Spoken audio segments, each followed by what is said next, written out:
Hello students, मैं doctor Swati Soni, government college Sumerpur, सहायक आचार्य रसायन शास्त्र।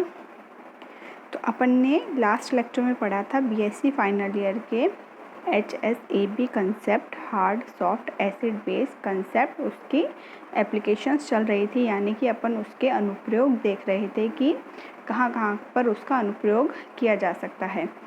तो आगे का देखते हैं अपन, जिसके अंदर अपन ने देख लिया था पॉसिबिलिटी ऑफ रिएक्शन, ये अपन ने देख लिया था। और अपन देखते हैं स्टेबिलिटी ऑफ कंपाउंड्स देखते हैं अपन, यानी कि स्टेबिलिटी ऑफ कंपाउंड्स क्या होगा। मान लो अगर विलेयता देखें, अगर अपन इसकी स्टेबिलिटी और विलेयता दोनों एक दूसरे के पैरेलल चलते हैं, तो इसके अंदर क्या होगा, अगर किसी कंपाउंड को जल में घोला जाता है, पानी के अंदर अगर घोला जाता है, तो उसके विलेयता पर क्या प्रभाव पड़ता है, जो कि hard soft acid base concept से अपन पढ़ सकते हैं, जिससे कि किसने दिया था, पियर्सन ने दिया था। ठीक है, इसमें अपनी एक सिंपल सी चीज़ कौन सी ध्यान रखनी है कि हार्ड अगर एसिड और बेस है तो ये स्टेबल कॉम्प्लेक्स बनाते हैं, और अगर सॉफ्ट एसिड बेस है तो ये स्टेबल कॉम्प्लेक्स बनाते हैं। अगर एसिड या बेस दोनों में से अगर एक कोई हार्ड है दूसरा सॉफ्ट है, तो ये लेस स्टेबल कॉम्प्लेक्स बनाते हैं कंपैरेटिवली जो हार्ड और सॉफ्ट बनाते हैं। ठीक है, इनके एग्जांपल देख लिए थे अपन ने, तो एप्लीकेशंस चल रही थी। तो आज देखते हैं अपन इनकी सॉल्युबिलिटी ऑफ कंपाउंड्स देखते हैं अपन। तो इसके अंदर क्या है, जैसे अपने पास है मरकरी ऑक्साइड को अगर HCl में घोलते हैं तो वो विलय हो जाता है, लेकिन मरकरी सल्फाइड नहीं होता। ठीक है, यानी कि HgO तो HCl में विलय हो जाता है, लेकिन HgS नहीं होता। जिसका कारण क्या है, जैसे HgO को अगर अपन मरकरी ऑक्साइड को अगर अपन HCl में विलय करें, तो जैसे अपन ने इसके ऊपर वाली देखी थी ना पॉसिबिलिटी ऑफ रिएक्शन, यानी कि अगर बनने वाला उत्पाद स्टेबल है, यानी हार्ड और सॉफ्ट से मिलके बना है, तो वो फॉरवर्ड रिएक्शन होगी, लेकिन बैकवर्ड रिएक्शन नहीं होगी, क्योंकि बैकवर्ड रिएक्शन से अनस्टेबल कंपाउंड बनेंगे। तो सॉल्युबिलिटी ऑफ कंपाउंड्स भी लगभग इसी तरीके से है, जैसे अगर अपन HgO और HCl की रिएक्शन कराते हैं तो Hg2Cl2 बनता है, साथ में वाटर निकलता है। ठीक है, तो वाटर H पॉजिटिव और OH नेगेटिव से मिलके बना है, जो कि हार्ड है, जो कि स्टेबल कंपाउंड है। साथ में अपने क्या बना, Hg2Cl2, जिसमें Hg मरकरी जो है वो +1 के अंदर है और Cl नेगेटिव -1 के अंदर है। तो ये दोनों ही क्या है, सॉफ्ट है, लेकिन इनसे बनने वाला कंपाउंड जो है क्या है, स्टेबल कंपाउंड बन गया है, क्योंकि दोनों ही सॉफ्ट एसिड हैं, मतलब दोनों ही सॉफ्ट हैं, एसिड भी सॉफ्ट है और बेस भी सॉफ्ट है। ठीक है, तो यानी कि HgO HCl में विलय होकर HCl में विलय हो जाता है, लेकिन HgS नहीं होता है, क्योंकि HgS जो खुद है ये खुद ही सॉफ्ट है, जिसकी वजह से क्या होता है, ये स्टेबल कंपाउंड है, जो कि HCl में विलय होकर अनस्टेबल कंपाउंड बनाना पसंद नहीं करेगा। ठीक है, नेक्स्ट है रिलेटिव स्ट्रेंथ ऑफ हाइड्रोलाइसिस, आपेक्षिक प्रबलता, रिलेटिव स्ट्रेंथ ऑफ हैलाइड, आपेक्षिक प्रबलता देखते हैं अपन किसकी, हैलाइड्स की। हैलाइड्स कौन कौन से हैं अपने, फ्लोरीन, क्लोरीन, ब्रोमीन और आयोडीन, ये क्या है, अपने हैलाइड हैं। ठीक है, अब इनकी रिलेटिव स्ट्रेंथ देखते हैं। अगर ये H पॉजिटिव के साथ रिएक्शन करके क्या बनाते हैं, एसिड बनाते हैं, जैसे HF hydrogen fluoride acid, HCl hydrochloric acid, HBr और HIA क्या है, सभी एसिड की तरह बिहेव करते हैं। इनकी आपेक्षिक सामर्थ्य क्या होगी कि जल में अम्लों की प्रबलता अगर अपन देखें, यानी कि जल में विलय करने पर क्या होगा, ये H पॉजिटिव और हैलाइड नेगेटिव के अंदर चेंज हो जाएंगे।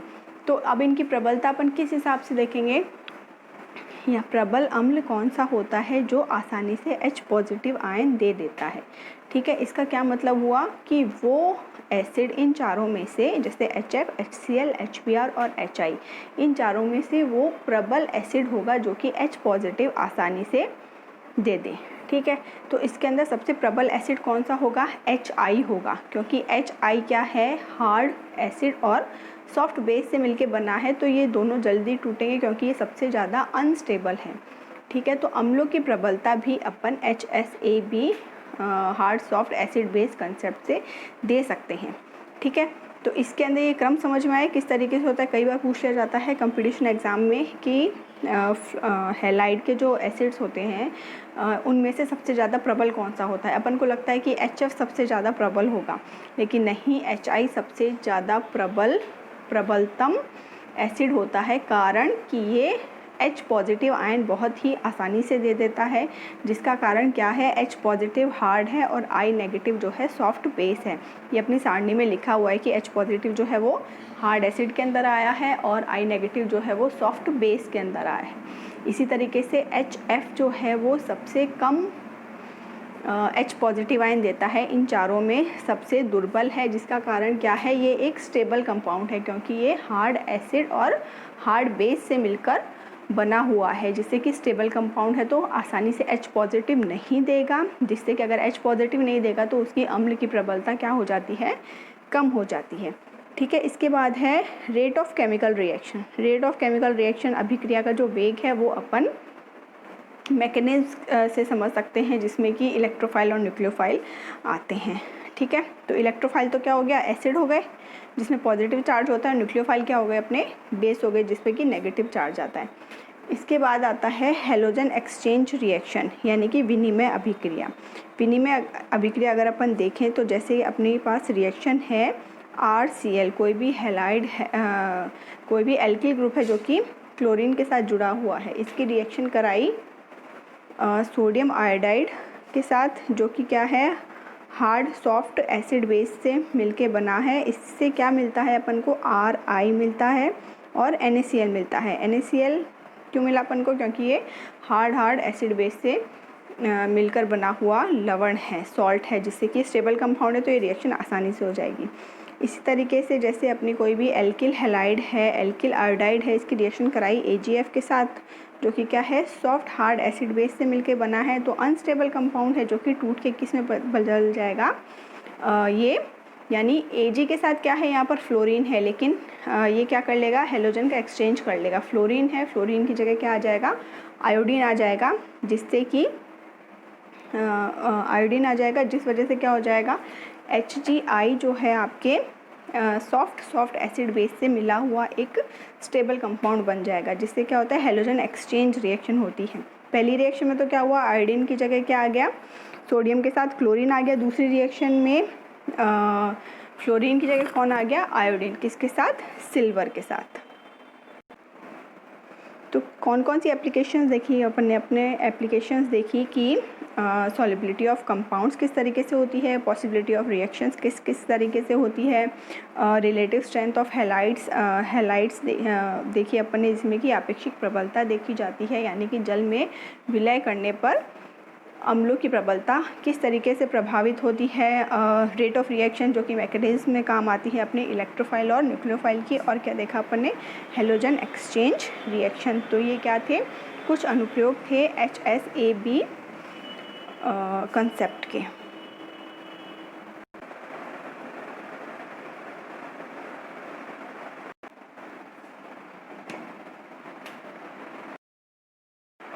और कुछ इसके और भी इसके अनुप्रयोग हैं, जैसे कि इसमें है कॉपर और कैडमियम का सेपरेशन, यानी कि कॉपर और कैडमियम का पृथक्करण किस तरीके से किया जा सकता है। तो कॉपर और कैडमियम का सॉल्यूशन लेते हैं अपन, जिसके अंदर कॉपर 2+ के अंदर है और कैडमियम भी किस में है, 2+ ऑक्सीडेशन के अंदर प्रेजेंट है। तो इसके अंदर क्या करते हैं, इनके सॉल्यूशन में अगर अपन KCN और H2S डालते हैं, पोटेशियम साइनाइड और H2S प्रवाहित करते हैं, तो अपन को क्या मिलता है, कैडमियम सल्फाइड और साथ में मिलता है अपने कॉपर सल्फाइड, जिससे कि ये दो कंपाउंड मिले। इनमें से जो फर्स्ट वाला कंपाउंड है, यानी कि कैडमियम सल्फाइड जो है, इसका PPT मिलता है, लेकिन कॉपर सल्फाइड का जो है PPT नहीं मिलता है, जिसका कि मतलब क्या हुआ कि कैडमियम जो है ये एक सॉफ्ट एसिड है, जो कि सल्फाइड और साइनाइड में से ज़्यादा सॉफ्ट कौन सा है, सल्फाइड आयन है। तो इसमें क्या होगा, सल्फाइड जो है वो साइनाइड से सॉफ्ट बेस है, जिससे कि कैडमियम सल्फाइड का जो है पीपीटी बन जाता है, जो कि एक स्टेबल कंपाउंड है क्योंकि सॉफ्ट एसिड बेस से मिलके बना है। इसी तरीके से कॉपर, कैडमियम सल्फाइड का तो मिल जाता है अपन को पीपीटी, लेकिन कॉपर सल्फाइड का नहीं मिलता है क्योंकि कॉपर 2 पॉजिटिव आयन जो है वो एक हार्ड एसिड की तरह बिहेव करता है और सल्फाइड के साथ रिएक्शन नहीं करता या साथ में मिलके स्टेबल कंपाउंड नहीं बनाता है, जिससे कि अपन को पीपीटी इसका प्राप्त नहीं होता है। इसके बाद है हाइड्रोलाइसिस, जल अपघटन। जल अपघटन के अंदर अगर अपन देखें तो लिथियम फ्लोराइड का अगर जल अपघटन करते हैं तो वो नहीं होता है, क्योंकि लिथियम फ्लोराइड के अंदर क्या है, लिथियम पॉजिटिव और फ्लोराइड नेगेटिव के अंदर प्रेजेंट है, जो कि हार्ड एसिड बेस से मिलकर बना है, एक स्टेबल कंपाउंड है, जिससे कि इसका जल अपघटन नहीं होता है। लेकिन इसी तरीके से अगर लिथियम आयोडाइड का जल अपघटन करते हैं तो वो लिथियम हाइड्रोक्साइड अपन को प्राप्त होता है, ठीक है, जिसमें कि क्या है, लिथियम आयोडाइड क्या है, हार्ड और सॉफ्ट एसिड बेस से बना है, और लिथियम हाइड्रोक्साइड जो है वो हार्ड एसिड बेस से बना है, जो कि स्टेबल कंपाउंड है, इसलिए अपन को प्राप्त हो जाता है। ठीक है, तो जल अपघटन के अंदर भी HSAB कंसेप्ट अपन उसके द्वारा समझा सकते हैं।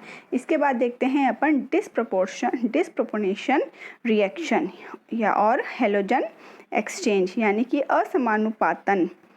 ठीक है, इसके अंदर क्या होता है, हेलोजन का विनिमय ही होता है इस एक तरीके से। डिस्प्रोपोर्शन रिएक्शन के अंदर क्या होता है, जैसे कि अपने पास है CF3I और CH3F, यानी कि कार्बन की कितनी संयोजकता होती है, 4 संयोजकता होती है, जिसमें कि 3 से तो फ्लोरीन ऐड है और 1 से आयोडीन ऐड है।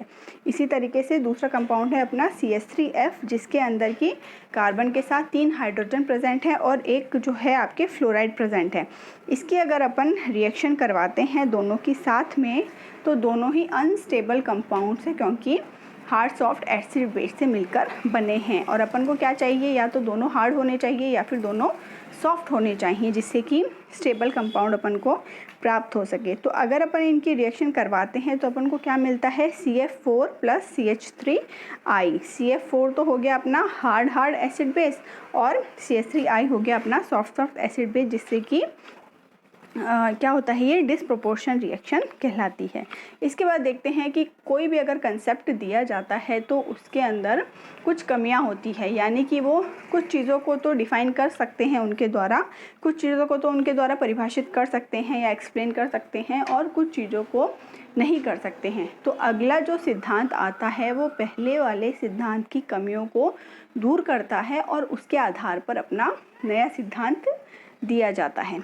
ठीक है, तो इस HSAB hard soft acid base concept की कुछ कमियां थी, कुछ लिमिटेशंस थी, जैसे कि इसका कोई मात्रात्मक स्केल नहीं है, यानी कि इसका मात्रात्मक स्केल नहीं है, और इसके अंदर क्या है, रिएक्शन जो है वो एंट्रोपी को नहीं समझाता, रिएक्शन की एंट्रोपी को नहीं समझाया जा सकता इसके द्वारा। और इसके अंदर एक रिएक्शन है, यानी कि SO3 नेगेटिव + HF।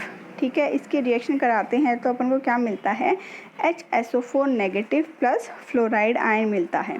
अब इसके अंदर देखिए कि HF जो है वो हार्ड सॉफ्ट एसिड बेस से मिलकर बना है, तो ये एक स्टेबल कंपाउंड है, तो ये आगे जाके टूटना नहीं चाहिए था। लेकिन ये देखा गया कि अगर इसकी SO3 नेगेटिव के साथ SO3 के साथ अगर रिएक्शन की जाती है तो ये इसमें से क्या होता है, फ्लोराइड आयन निकल जाता है और हाइड्रोजन किससे आके जुड़ जाता है, SO3 नेगेटिव से जुड़ के 2 नेगेटिव से जुड़ के HSO3 नेगेटिव बना लेता है, फ्लोराइड आयन अकेला रह जाता है, जो कि नहीं होना चाहिए था, क्योंकि HF तो क्या है, हार्ड एसिड बेस से मिलकर बना है, तो क्या होना चाहिए था, स्टेबल होना चाहिए था, लेकिन ये इसकी कमी में पाया गया। तो ये क्या थे, HSAB कंसेप्ट के कुछ अनुप्रयोग थे, एप्लीकेशंस थे, जिनके द्वारा अपन कई सी चीज़ें समझा सकते हैं, लेकिन कुछ लिमिटेशंस भी किसी भी कंसेप्ट के साथ आती है, जिससे कि नया कंसेप्ट दिया जाता है उसकी कमियों को दूर करने के लिए। Thank you.